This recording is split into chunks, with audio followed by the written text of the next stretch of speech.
En nombre del Banco de Alicia, muchas gracias por estar aquí con nosotros. Muchas gracias a las autoridades de la Feria del Libro. Por supuesto, muchas gracias a nuestros prestigiosos panelistas, prestigiosos y admirados. Y simplemente decirles que hoy los distinguidos panelistas van a tocar el tema que ustedes han visto, que es el 9 de julio de 2016, es decir, el bicentenario de la declaración de la independencia, de nuestra independencia. No es un tema de coyuntura como estamos acostumbrados a vivir en estos días, no solamente en Argentina, sino también en el mundo, sino es un tema de estos señores académicos que ven más allá, a largo plazo, donde ven y donde veían los estadistas que tuvimos en el mundo y en Argentina, no miraban el día siguiente, estaban mirando mucho más para adelante. Y así se construyó un mundo durante muchos años, hasta que empezó un mundo más cortoplacista. Acá me va a matar Covadrojo porque va a decir que no es así, pero eres amigo mío, así que me va a apoyar. Bueno, lo que quiero decir es que este tema no va a tocar la coyuntura, y la dinámica de la reunión va a ser 20 minutos cada expositor, y ustedes podrán hacer preguntas escritas. Para eso tienen dos señoritas que están en la sala y tienen unos papeles que se han entregado cuando han llegado, para que ustedes hagan preguntas, y vamos a responder 20-30 minutos de preguntas. Entonces, para comenzar ya esta reunión, le voy a dejar en el uso de la palabra a Pablo Gerchunov, que es profesor plenario e investigador de la Universidad Torcuato Di Tella, es investigador principal del CONICET y miembro de número de la Academia Nacional de Ciencias Económicas. Pablo. Gracias, Diego, gracias por la invitación. 9 de julio de 2016. Yo creo que puede invitar a la formulación de un anhelo acerca de cómo queremos que sea, a un cuento de ciencia ficción o a una predicción. Entonces yo voy a entrar en el tema por el lugar que más me aterra, que es el lugar de las predicciones, justamente para tratar de cerrar de alguna manera con la moraleja de por favor no incurran nunca en el riesgo de predecir. Predicciones pueden ser, estoy refiriéndome a predicciones analíticas como las que pueden hacer los quienes están en esta mesa. No estoy hablando de Nostradamus, no estoy hablando de profecías, ni tampoco estoy hablando de pronósticos militantes. ¿Qué quiero decir yo con pronósticos militantes? Como soy historiador económico más bien, pero historiador al fin, pronóstico militante es, por ejemplo, el general Mitre diciendo en 3 meses estamos en Asunción cuando comienza la guerra con el Paraguay. No sabemos si Mitre pensaba eso, lo que sabemos es que ese era el pronóstico que tenía que transmitirle a una sociedad movilizada. Recordaba esta mañana cuando preparaba la exposición cuatro predicciones clásicas en la historia mundial, pero predicciones de gente brillante, de gente que no olvidaremos. Por ejemplo, y ciertamente, porque es lo que importa, predicciones que resultaron finalmente equivocadas. Estoy pensando, por ejemplo, en la predicción malthusiana, en la predicción de Malthus. Es decir, Malthus es explosión demográfica, escasez de alimentos, hambrunas y muerte. Vino a su auxilio el milagro de la productividad junto con la explosión del sistema capitalista para salvar a Malthus, no para salvarlo a Malthus, para condenar a Malthus al error. Siendo Malthus alguien que que es uno de los constructores de un aparato analítico fenomenalmente brillante para entender todo lo anterior a ese año de 1800 y pico, 1801, si no me acuerdo mal, en que escribió lo que escribió. Recuerdo una segunda predicción, que es una predicción de fines del siglo XIX, para extendernos un poco más allá en el tiempo, una menos conocida. Es la primera predicción que yo conozco sobre contaminación ambiental en el contexto de la revolución industrial. Es la predicción de las ciudades de la revolución industrial inundadas por el estiércol de los caballos. Esa predicción fue una predicción que llevó a conferencias internacionales porque se pensaba que Nueva York podía desaparecer. Y vino en auxilio, ahora yo de nuevo, no de quien predice, pero sí de la predicción misma, vino en auxilio de la sociedad y de las ciudades de la revolución industrial. Curioso, el automóvil, el motor de combustión interna y el automóvil, que hizo que los caballos ya no fueran necesarios. Y cuando los caballos ya no fueron necesarios, el estiércol comenzó a bajar.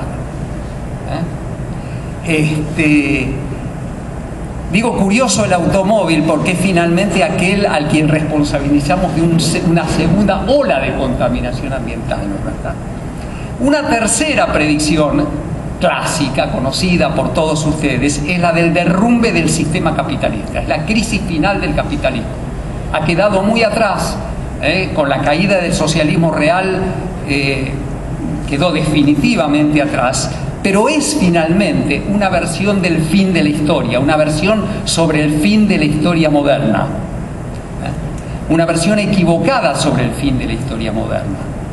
Y yo diría, en tándem, en contrapunto con la predicción sobre el derrumbe capitalista, y para llegar más al presente, memoro la predicción mucho más reciente de Ben Bernanke, por ejemplo, o de Irving Fisher en la crisis de 1929, para los cuales lo que teníamos por delante era el fin de las crisis del capitalismo, era el fin de la historia, visto justamente en el espejo invertido del marxismo que pronosticaba aquel derrumbe del capitalismo.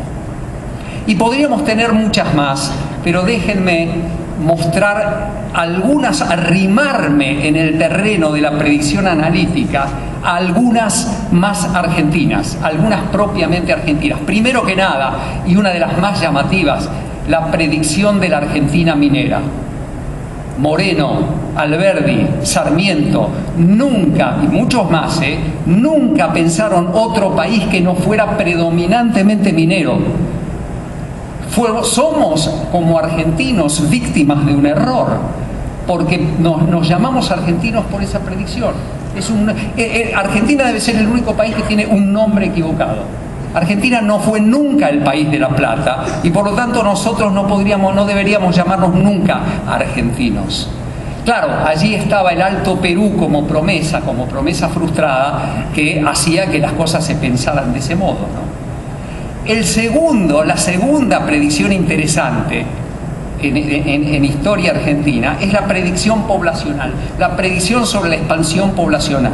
Yo podría citar a Mitre y los 40 millones de habitantes para 1930, podría citar a Roca, pero quiero citar a un diario de Bahía Blanca, que en medio de la expansión agroganadera de principios del siglo XX, se escribió su editorialista que para el segundo centenario, esto es, para 2010, Bahía Blanca iba a tener 3 millones de habitantes. Quiero decirles que Bahía Blanca tiene hoy algo así como 270.000 habitantes. Estaba pensando en 10 veces más y se consideraba una predicción analítica adecuada. Y por fin, el pronóstico un poco más pobre desde el punto de vista de su profundidad científica, de un naturalista alemán, de un científico naturalista alemán, que no quiero dar el nombre por pudor realmente, que pronosticó o aseguró que esa pampa que tenía ante sí, a las afueras de Buenos Aires, era una pampa infértil que no iba a soportar el cultivo de trigo.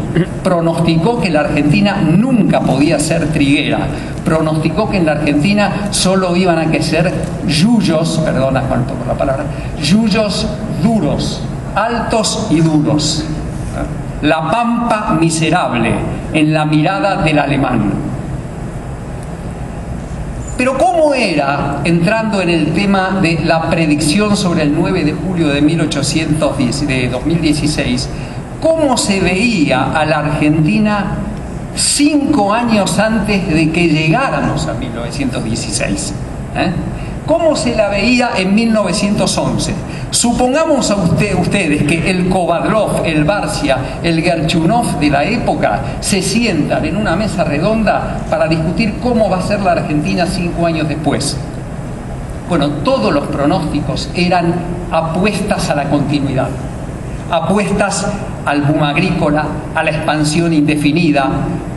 Pero eran no solamente apuestas de argentinos, como fue la apuesta de Roque, como lo dijo más o menos en esas palabras Roque Sáenz Peña cuando abre las sesiones ordinarias del Congreso de 1913.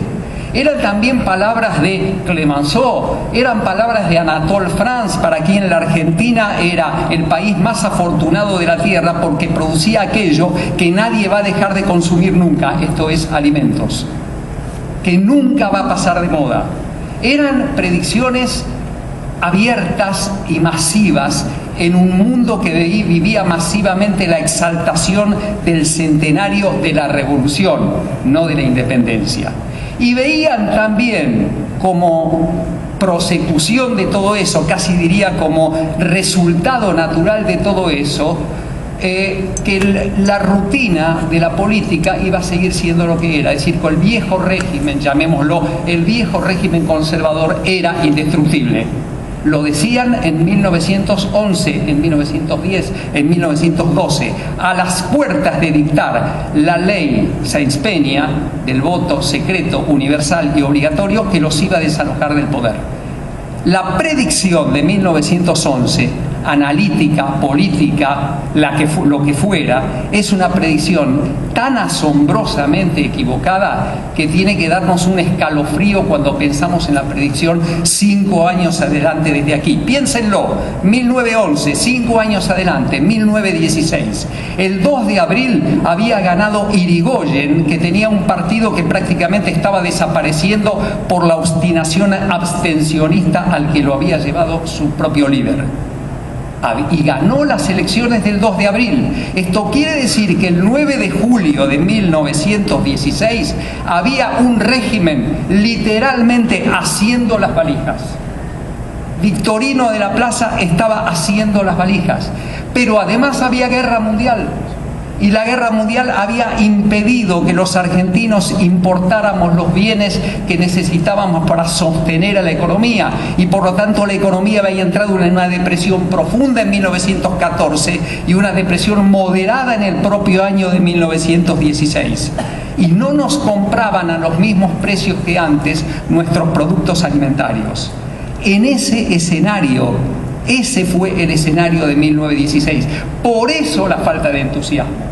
Por eso 1916 no es como 1910. Primero porque estas fiestas son siempre fiestas que se construyen desde las alturas del poder para ser más eficaces realmente como conmemoración. Y ya no había ahí sino un poder declinante y un poder que estaba llegando, pero que no había asumido todavía. 1916 en ese sentido es un año muy importante para la historia argentina, pero poco importante como momento celebratorio de la independencia. Un error de pronóstico para los hombres del centenario de la revolución notable, notable.